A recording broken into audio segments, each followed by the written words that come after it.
사랑과 은혜가 충만하신 하나님 아버지, 권세와 능력과 영광을 아버지께 올려드립니다. 지난 한 주간 말씀의 능력으로 살게 하시고 거룩한 주일을 맞아 예배의 자리에 나오게 하심을 감사드립니다. 저희들 연약하여 말씀대로 살지 못했음을 이 시간 고백합니다. 십자가 앞에 세상적인 생각과 번잡한 마음, 삶의 무거운 짐들을 내려놓사오니 저희들을 긍휼히 여겨주셔서 오늘의 이 예배가 보여지는 예배가 아닌 마음으로 드리는 예배, 입술로 노래하는 찬양보다 삶으로 고백하는 예배 되게 하여 주시옵소서.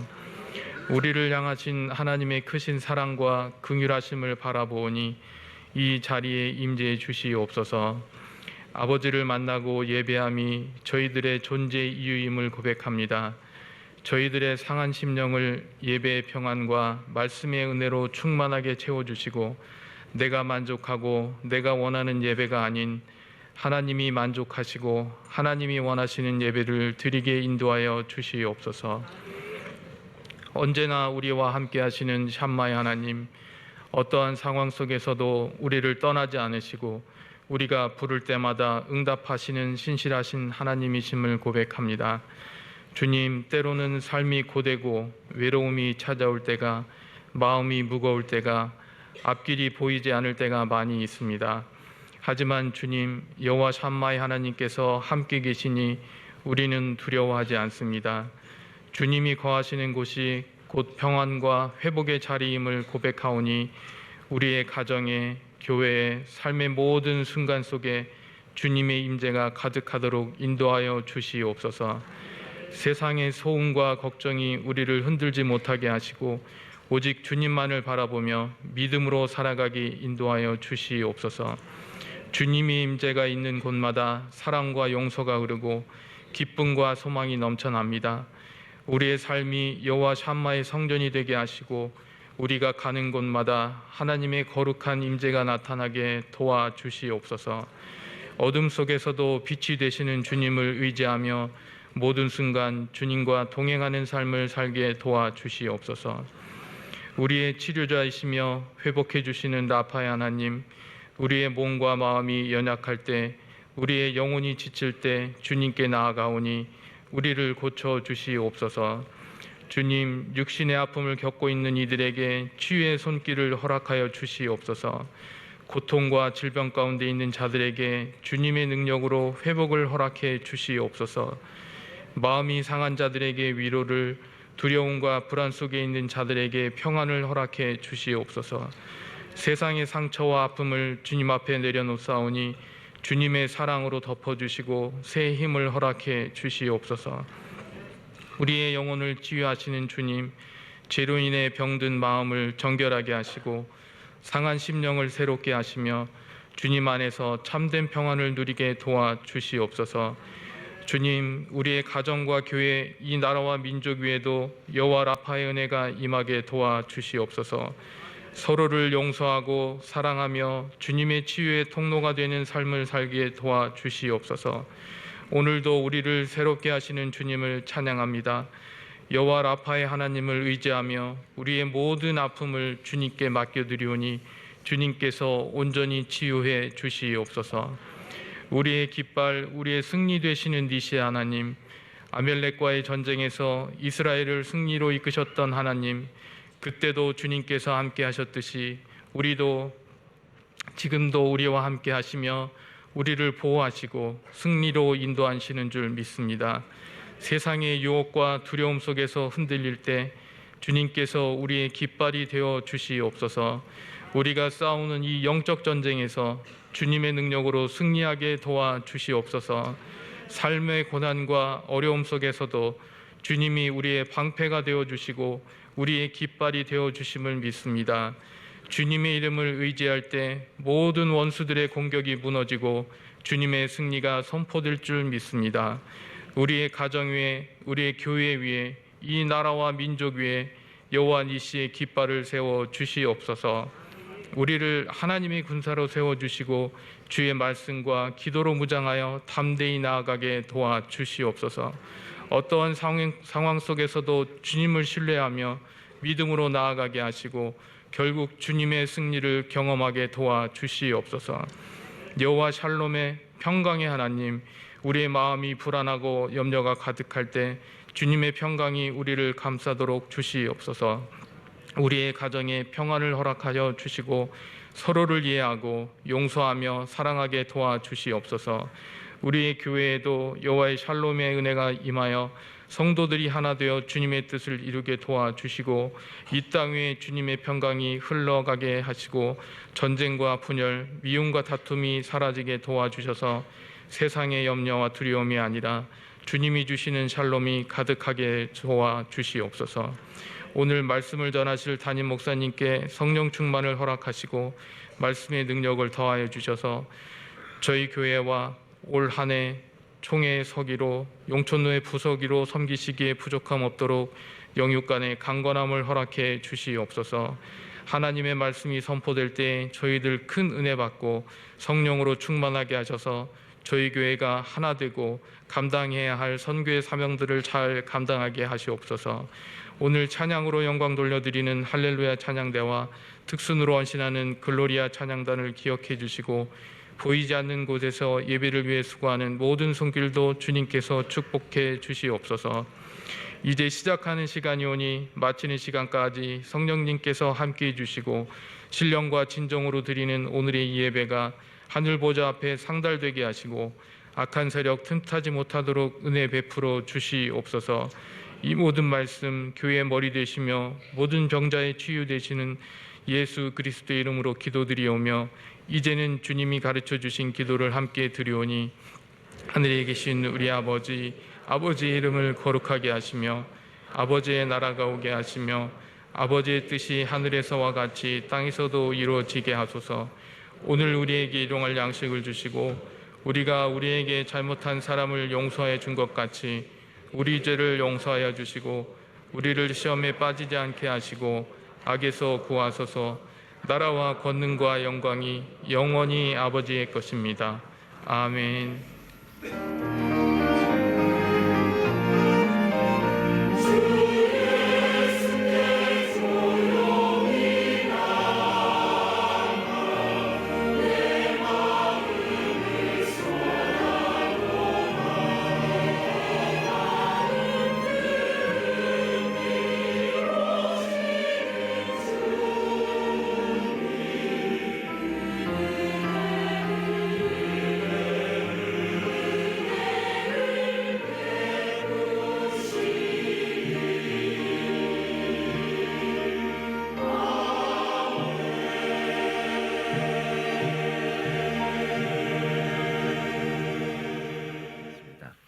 오늘 우리들에게 주시는 하나님의 말씀 보도록 하겠습니다.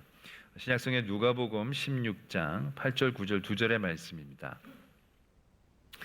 제가 준 신약성경 123면에 있는 누가복음 16장 8절 9절의 말씀 제가 봉독드리겠습니다. 주인이 옳지 않은 총지기가 이를 지혜 있게 하였으므로 칭찬하였으니 이 세대의 아들들이 자기 시대에 있어서는 빛의 아들들보다 더 지혜로움이니라. 내가 너에게 말하노니 불의의 제물로 친구를 사귀라. 그리하면 그 제물이 없어질 때에 그들이 너희를 영주할 처소로 영접하리라. 아멘. 하나님의 말씀입니다. 이 시간 할렐루야 찬양대가 하나님께 찬양으로 영광을 돌리겠습니다.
네, 귀한 찬양 감사를 드립니다.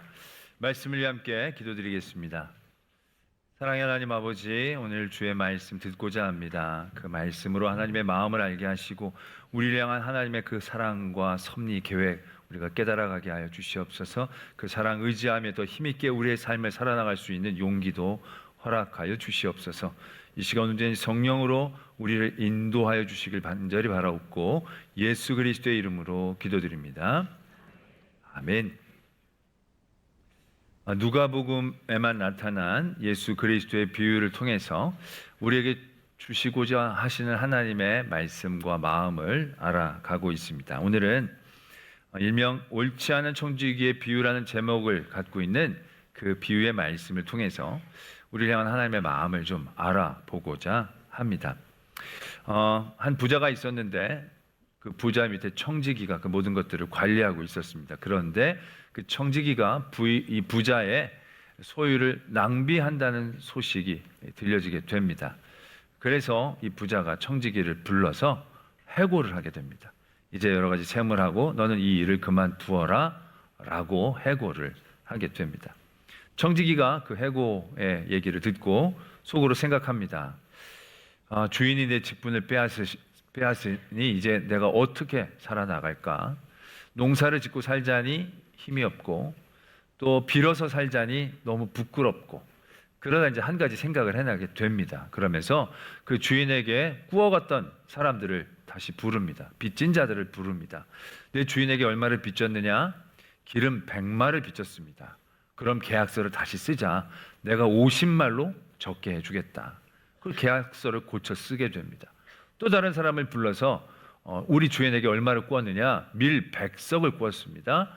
그러면 밀 80석으로 내가 고쳐줄게. 그러면서 계약서를 다 바꿔 버리게 되는 겁니다. 주인의 재산을 낭비했던 이 청지기는 이제 주인의 재산에 심각한 손해를 끼치고 있는 겁니다. 이 정도면 형사적으로도 책임을 물어야 될 만한 그러한 일들을 저지른 것입니다. 그런데 그 다음에 이어지는 말씀에 보면 오늘 우리가 읽었던 것처럼 주인이 이 옳지 않은 청지기에 대해서 이렇게 얘기를 합니다. 이 옳지 않은 청지기가 이 일을 지혜 있게 하였으므로 칭찬하였으니 칭찬을 한다라는 것입니다. 이 대목이 우리가 이 비유를 어렵게 여기는 대목입니다. 분명히 옳지 않은 행동들이 연속이 되었음에도 불구하고 이 주인은 이 청지기를 칭찬하고 어떠한 책임과 형벌을 내리지 않고 있다라는 사실입니다. 어떤 성서학자들은 이 부분을 이렇게 이해하기도 합니다. 그 당시에는 기름을 꾸게 되면 기름에 대한 이자율은 100%였다고 합니다. 그러니까 기름을 50마를 빌리면 바로 이자가 100%가 붙어서 100마를 빚지게 되어지는 것이다라는 겁니다. 밀은 이자율이 25%랍니다. 80석을 빌리면 25%가 바로 붙어서 100석이 되어진다는 거죠. 기름은 밀보다 보관이나 여러 가지가 힘들어서 이자율이 그만큼 더 비쌌다라고 합니다. 그런 가운데에 이스라엘 민족은 동족에게 이자를 받으면 안 되거든요.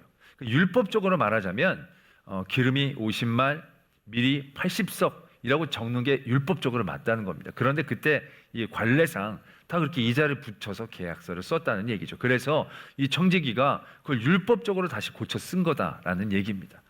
이건 어떻게 보면 형사적인 처벌을 내릴 수 없는 대목이라는 거죠. 왜? 관례적으로 했던 것이지 율법으로 하면 붙여서는 안 되는 거니까. 그래서 어떻게 보면 이 청지기는 그 율법에 아주 선타기를 잘하면서 주인에게는 원금은 손해 끼치지 않고 빚진 자들에게는 굉장한 이익을 주고 또 그 이자를 받게 되면 청지기들이 어느 정도 이윤을 갖게 되어지는데 자기의 이윤을 포기한 것이 되니까 아주 착하고 선하게 이 일을 해결한 것이다. 그래서 이 주인이 이 청지기를 칭찬한 것이다.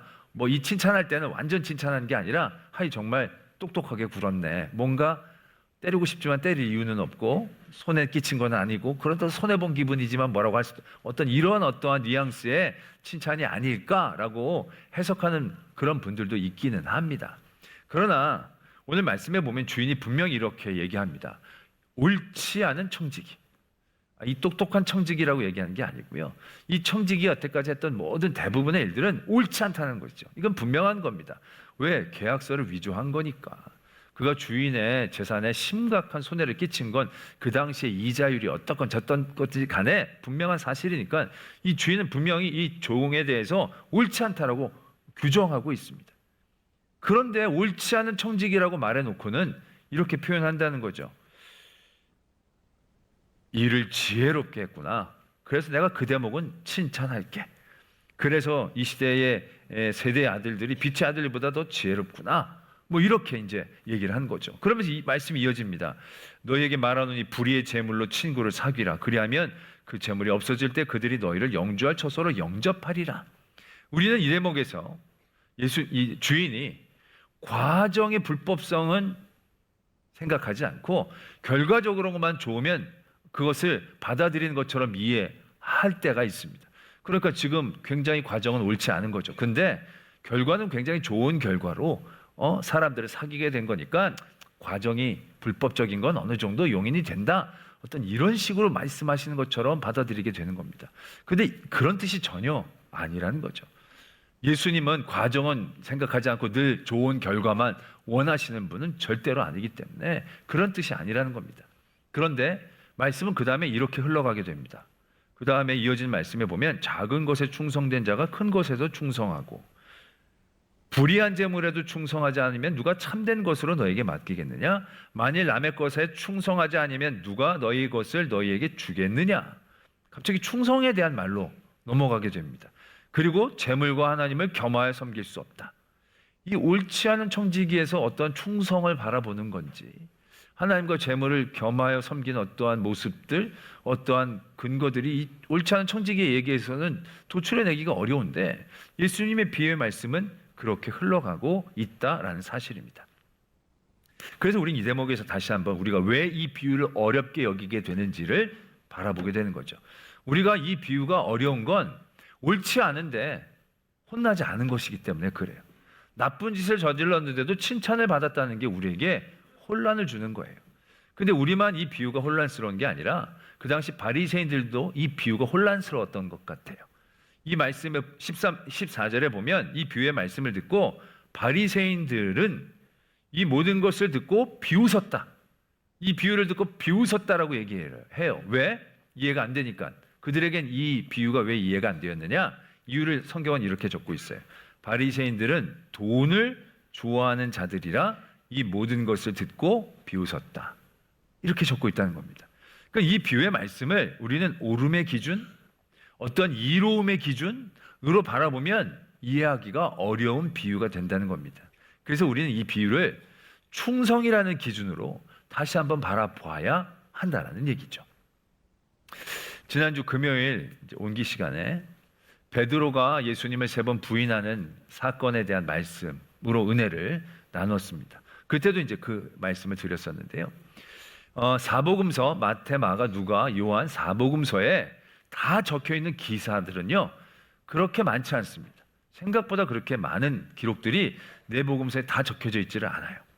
특별히 예수님이 태어나시고 고난당하시고 죽으시고 십자가 지시고 부활하시고 이런 예수님의 복음적인 사건을 빼놓고는요 사복음서에 다 적혀져 있는 사건은 2가지가 있습니다. 한 가지는 오병이어의 기적입니다.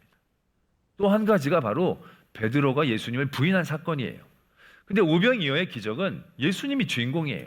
놀라운 사건이기 때문에 그만큼 네 복음서에 사복음서에 다 적혀져 있을 만한 그런 중요도와 의미가 있다라는 생각을 하게 돼요. 그런데 이 베드로가 예수님을 부인하는 건 주인공이 예수님이 아니에요. 베드로예요. 그 굳이 사복음서에서 다 다룰 만한 가치가 있는가라는 생각을 해보게 되는 거죠. 또 좋은 일도 아니에요. 잘한 일도 아니에요. 상당히 부끄러운 일이에요. 어떻게 보면 그 당시 존경을 받던 베드로라는 그런 사도, 그런 교계 지도자가 상당히 난처하게 될 만한 그러한 사건이기도 하는 거예요. 그런데 이게 베드로 부끄러우라고 그랬는 건지 네 복음서에 다 이 사건이 적혀져 있다라는 겁니다. 이게 어떤 무게감이 있길래 이걸 다 적어 놓으셨을까라는 생각을 해보게 되는 거죠. 우리는 베드로가 예수님을 부인한 사건을 들으면 어떤 느낌을 받습니까? 대부분 이 베드로의 사건을 대하면서 우리가 갖게 되는 감정은 이런 겁니다. 나대지 말자. 괜히 따라가다가 중간도 못 가고, 안 갔으면 부인하는 죄는 안 저질렀을 텐데 괜히 자기가 뭘 할 수 있다고 자기 주제도 모르고 막 들어가 가지고 거기서 이 계집종의 얘기에도 그냥 꿀려 가지고 예수님 모른다고 부인하고, 아유, 그렇게 영적으로 교만해지지 말고 내 자리와 분수를 잘 알아서 우리의 자리를 잡자, 뭐 이런 생각들을 우리가 갖게 될 때가 많이 있다는 거죠. 근데 정말로 그런 생각을 갖게 하시려고 하나님이 이 말씀을 모든 복음서에 적게 하셨을까라는 것이죠. 그래서 다시 한번 고민해 봅니다. 예수님을 부인한 베드로와 예수님을 부인하지 않은 제자들 중에 누가 더 나쁩니까? 누가 더 죄를 지은 겁니까? 그건 명백히 예수님을 부인한 베드로예요. 그냥 모른다 정도가 아니라 아주 험한 표현으로 예수님을 부정하고 부인한 것으로 원어적인 표현에서 느낌이 그렇게 주어진다라고 하거든요. 그러니까 이거는 명백한 죄예요. 배신이에요. 입술로 예수님을 부정했으니까 이건 어떻게 보면 씻을 수 없는 죄예요. 거기에 비해 다른 제자들은 예수님을 부인하고 부정하는 죄는 저지르지 않았어요. 그러면 베드로와 나머지 제자들 중에 누가 더 나쁘냐 하면 베드로가 확실히 더 나쁜 게 분명해요. 인정하시죠? 그래도 베드로가 더 착한 것 같습니까? 베드로가 더 나쁜 게 맞아요. 죄는 진짜 지었으니까. 근데 여러분, 예수님을 부인했던 베드로, 그러나 예수님이 궁금하고 예수님이 어떻게 되는지 안타까워 제사장의 집까지 쫓아 들어간 베드로와 가만히 있었던 10명의 제자들 중에 누가 더 예수님을 사랑하고 있었을까요? 예수님을 부인했던 베드로와 부인하지 않았던 제자들 중에 누가 더 예수님에 대한 생각으로 가슴에 가득 채워놓고 있었을까요? 누가 더 예수님에게 충성하는 마음을 그 마음속에 품고 있었을까요? 저는 베드로라고 생각합니다. 행동이 모든 사랑을 표현하지는 않지만, 그래서 표현하지 않았고 쫓아가지 않았던 제자들 중에서도 온전히 하나님을 사랑하고 충성한 사람들도 분명히 있었겠지만, 그래도 그 자리에서 베드로가 예수 그리스도를 향하여 가졌던 마음은 다른 제자들에 비해 특별했다라는 얘기죠. 솔직히 베드로가 제사장의 집에 들어가는 건 굉장히 위험한 일이에요. 그가 얼마나 예수님을 따라다녔고 그 전에 제사장의 종의 귀를 쳤던 전력도 있었기 때문에 베드로를 알아보는 사람은 적지 않았을 거예요. 그런 가운데 그가 변장이나 위장도 하지 않고 제사장의 집에 뜰에 들어간다는 것은 쉬운 결정이 아니에요. 그런데 베드로는 그 앞뒤 전후 좌우를 잴 만한 그런 여유가 없었던 거예요. 그렇게 생각을 할 마음이 없었던 거예요. 왜? 그 마음에는 그냥 예수 그리스도를 향한 마음으로 가득 차 있었기 때문에. 예수 그리스도가 궁금했고 예수 그리스도가 어떻게 지내는지, 예수 그리스도가 어떻게 판결을 받는지가 너무 알고 싶었고, 예수 그리스도를 끝까지 지키지 못한 것들에 대한 죄책감 가운데에 가득 차여 있었기 때문에 그가 이 제사장의 집에 갈 때 어떻게 변장을 하고 위장을 하고 뭐 그런 생각과 잔꾀를 벌이지 않고 그냥 그 집으로 들어간 거예요. 그 마음에 다른 게 없었다는 얘기죠. 그러나 다른 제자들은 예수님 사랑했겠죠. 위했겠죠. 근데 그들은 그 자리를 박차고 나설 수 없었어요. 왜? 다른 생각들이 많았을 거예요. 내가 가봐야 뭐 할 것도 없는데, 구해낼 것도 없는데, 괜히 내가 가서 예수님에게 짐이 될 수도 있겠고, 뭐 여러 가지 생각과 또한 상황들이 그들의 마음 가운데 들어왔을 때 그들은 예수님을 쫓아 제사장의 집까지 들어가 낼 수가 없었다라는 얘기죠. 자, 그렇다면 누가 더 예수님을 사랑했다라고 얘기할 수 있을까요? 물론 예수님을 부인하기도 했지만 그 당시 예수 그리스도에 대한 충성심과 사랑으로 가득 차 있었던 건 분명히 베드로였을 것이다. 저는 그렇게 확신합니다. 자, 그렇다면 예수님은 누구를 더 기뻐하셨을까요? 자신을 사랑하지만 자신을 부인하는 했던 베드로와 자신을 사랑하는 마음들을 표현하지 못했지만 부인을 하지 않았던 다른 제자들 중에 예수님은 누구를 더 기뻐하시고 누구를 더 흡족해 하셨을까요? 엄마가 아파요. 엄마가 아프니까 큰아들이 어머니가 아파서 제가 음식을 마련해 드리겠습니다. 그러면서 자기가 막 툭탁툭탁 거리면서 막 음식을 만들어요. 그런데 이게 안 해본 것이니까 솥을 탁 태우고 부엌을 난리를 치워놓은 거예요. 둘째 아들은 엄마가 아프다는데 립 서비스만 괜찮아 괜찮아 말하면서 꼼짝을 안 해. 방 안에만 가만히 있어. 대신 아무것도 피해를 끼치지 않아요. 엄마에겐 어떤 모습이 더 사랑스럽고 더 흡족하겠냐는 거죠. 여러분들은 큰아들을 가만히만 있지 왜 나서가지고 솥을 다 태워 먹냐고, 내가 언제 밥 달라고 그랬냐고, 이 철없는 자식아, 그러면서 큰아들을 막 뭐라 하시겠냐는 거예요. 며칠 전부터 저희 집에 화장실에 스위치가 작동을 안 했어요. 그랬더니 아내가 굉장히 불편하다고 얘기를 하는 거예요. 제가 동영상으로 스위치 교체법을 봤더니 그렇게 어렵지 않았어요. 그래서 제가 스위치를 구해다가 어제 저녁 설교 준비를 마치고 저녁 늦게 집에 갔어요. 가서 이걸 빨리 고쳐서 아내가 불편함 없게 지내는 그 상상을 하며 기쁨으로 스위치를 뜯어봤어요. 뜯었더니 동영상에 나온 거랑 똑같더라고요. 할만하겠다 싶은 거예요. 그래서 제가 이제 두꺼비집, 일명 두꺼비집으로 갔죠. 그걸 내리고 해야 안전하니까. 이제 내리려고 했더니 아내가 옆에서 왜 그러냐고, 그러니까 저거 교체를 하려고 한다고 그랬더니 아내가 말리는 거예요. 아유, 지금 밤도 늦었고 자는 애들도 있고 내일 주일이고 하니까 다음 날 하자고. 그러나 저는 이미 스위치를 뜯었고 다 고치고 난 다음에 아내의 기뻐할 얼굴에 흥분됐고 내가 핸디하다는 소리를 들은 그 기쁨과 감격 가운데 이미 달려가고 있었기 때문에 멈출 수가 없었어요. 아내가 적극적으로 말렸어. 아유, 여보 너무 늦었으니까 하지 말자고. 근데 이거 나 다 봤다고. 이거 아무것도 아니고 쉽다고. 내가 잠깐 고치면 된다고. 그랬더니 이제 아내가 더 이상 저를 말리지를 못하는 거예요. 그래서 차단기를 내리고 이제 스위치를 완전히 분해를 한 다음에 전선을 다 떼내고 그 중간에 이런 전문 건 얘기 할 필요 없죠. 이렇게 다 하고 똑같이 이제 그것을 보고 새 스위치에다 그걸 다 전선을 꽂아 넣었어요. 다 넣었어요. 아주 완벽하게 흐뭇하게. 그래서 다 해놓은 다음에 이제 두꺼비집을 올리고 스위치만 올리면 그게 불이 딱 들어오는 거예요. 그걸 이제 기대하고 다시 두꺼비집으로 가서 차단기를 딱 올렸어요. 근데 퍽 소리가 들리는 거예요. 아, 이거 뭐지? 그런 얘기는 없었는데 이거 뭐지? 근데 문제는 대부분 요즘 차단기는 누전이 되면 지가 내려와요. 툭 떨어지는데 올렸다 떨어지는 게 아니라 올린 상태에서 떨어지지 않은 상태에서 퍽거리는 거예요. 문제는 그게 우리 집의 모든 전등을 관리하는 차단기였던 거예요. 그러니까 그것만 불이 안 들어오는 게 아니라 집의 모든 등이 다 나가는 거예요. 순간 식은땀이 난 거예요. 이런 건 없었는데 동영상에 계속 전체를 왔다 갔다 해도 이게 안 되는 거예요.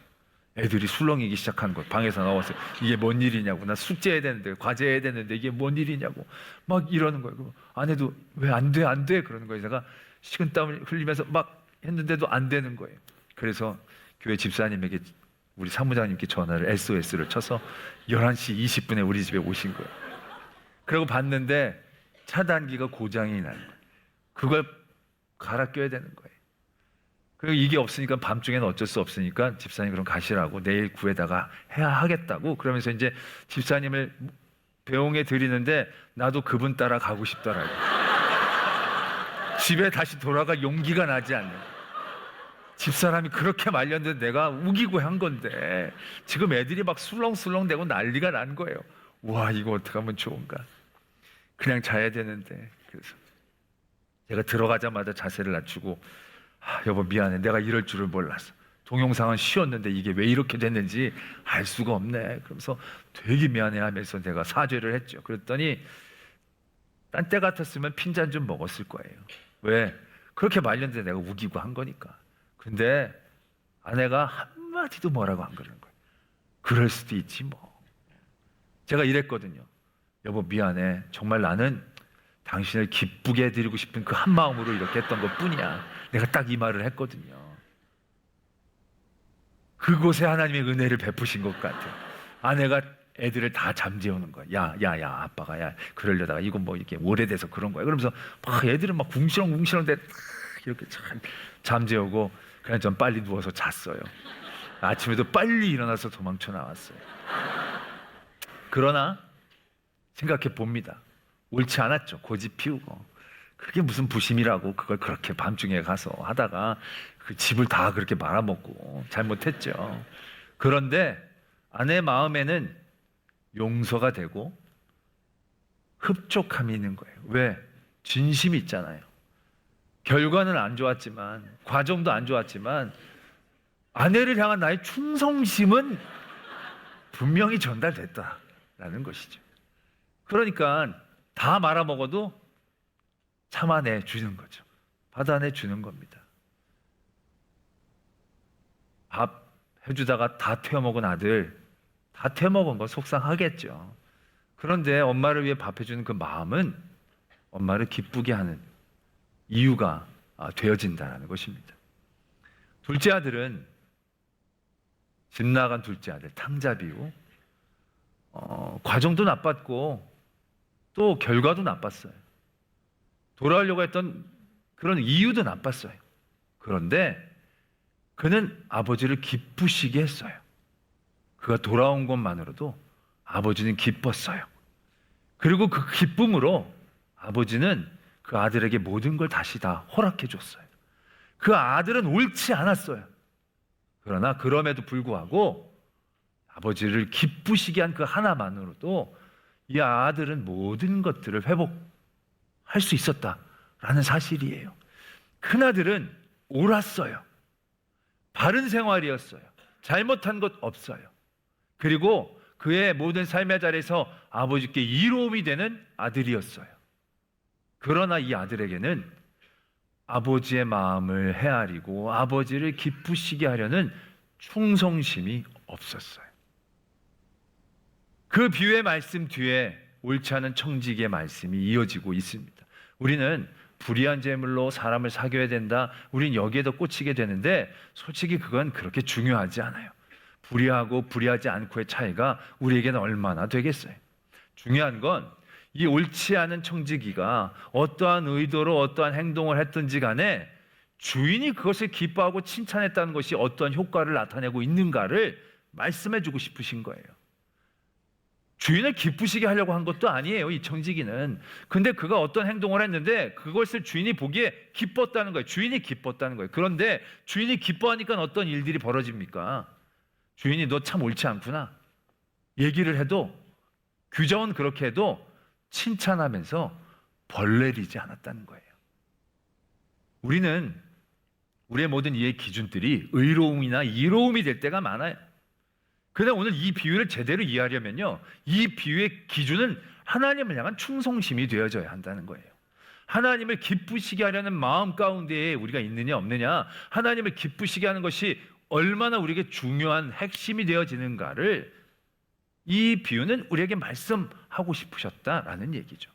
바리새인들, 이 사람들처럼 올바르게 사는 사람들 많지 않습니다. 그런데 하나님이, 예수님이 이 바리새인들을 기뻐했느냐, 이 바리새인들로 마음이 흡족했느냐? 아니라는 얘기예요. 뭐 욕할 건 없어 보여요. 굉장히 바른 생활처럼 살았고 하나님 예배도 잘 드렸지만 이들은 하나님을 향한 충성심이 없었다는 거예요. 하나님의 마음을 기쁘시게 하려는 그 마음의 중심 자체가 없었다는 거예요. 베드로는 3번을 부인했어요. 말도 안 되는 잘못을 저질렀지만, 그러나 그럼에도 불구하고 그 기사를 계속 다 적어주신 건 그렇게 할 수밖에 없는 상황까지 그가 가게 한 예수 그리스도를 향한 그의 마음, 충성심. 비록 그의 연약함 때문에 그의 충성심은 과욕이 되어지고 더 본전도 못 차리는 삶이 되어졌지만, 그러나 예수님이 베드로가 자기를 부인했다는 것 때문에 책망하신 적이 있습니까? 그것 때문에 정죄하신 적이 있습니까? 자기 부인했던 것 때문에 십자가에 거꾸로 매달아 죽게 하신 겁니까? 아니거든요. 예수님은 한마디도 거기에 대해서 얘기하시지 않았어요. 잘못했죠. 그러나 예수님은 그 잘못 그 안에 그리스도를 향한 베드로의 사랑, 그리스도를 향한 그의 충성심을 예수님은 기뻐하신 거예요. 그리고 요한복음에서는 그 베드로에게 네가 나를 사랑하느냐 다시 확인하신 다음에 네 양을 먹이라 라는 사명을 다시금 주고 계셨다라는 것을 우리는 떠올릴 수 있어야 한다는 것이죠. 그래서 베드로가 예수님을 부인한 건 부끄럽고 창피한 일이 아니었던 거예요. 그 얘기는 베드로 아니면 할 사람이 없어요. 베드로가 그 얘기를 다 하고 다닌 거예요. 자기가 부끄러운 일임에도 불구하고. 그런데 베드로는 그게 부끄럽지 않은 거예요. 왜? 자기가 잘못한 부끄러움보다 예수 그리스도를 사랑하는 그 중심을 알아주시는 예수님의 사랑이 더 자랑스러우니까, 더 기쁘니까 그 얘기를 하고 다녔다라는 것을 우리가 분명히 깨달아 알아야 한다는 것이죠. 그날을 아버지의 기쁨에 함께하지 못한 그나들 잘못한 것 없어 보입니다. 그 아들은 올바라 보입니다. 그러나 그건 올바른 게 아닙니다.